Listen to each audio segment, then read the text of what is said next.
এটি রোমাঞ্চকর একটি দল। আমাদের এখানে কিছু নতুন মুখ আছে যারা পাকিস্তান শাহিনসে ভালো করেছে এবং পরবর্তী স্তরে সুযোগ পাওয়ার যোগ্যতা অর্জন করেছে। একটি দল হিসেবে তাদের অন্তর্ভুক্ত করতে পেরে আমরা আনন্দিত।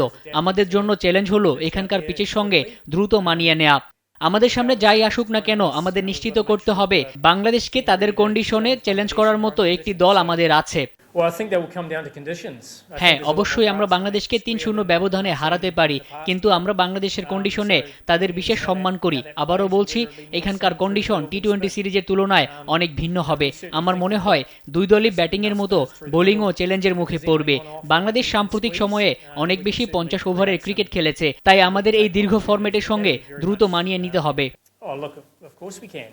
অবশ্যই আগের চেয়ে অনেক ভালো পিচ এবং ঘাসও ভালো দেখাচ্ছে। দুর্ভাগ্যবশত এখানকার পিচ বেশ কিছুদিন ধরে খুব একটা ভালো ছিল না, তবে আমরা বিপিএলও দেখেছি যে এখানকার পিচগুলো অনেক ভালো ছিল।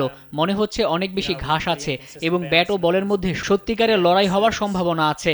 আর আমার মনে হয় দুই দলই এতে উপকৃত হবে। দুই দলই ভালো উইকেটে ক্রিকেট খেলতে চায় এবং চ্যালেঞ্জ নিতে চায়। এই মুহূর্তে তেমনটাই মনে হচ্ছে।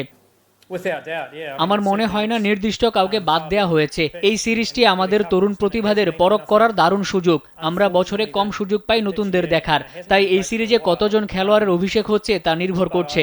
শাহিদ রেজা ফারহান টি-20 বিশ্বকাপে ভালো পারফর্ম করেছে এবং ঘরোয়া 50 ওভারের ম্যাচও ভালো করে সুযোগ তৈরি করে নিয়েছে।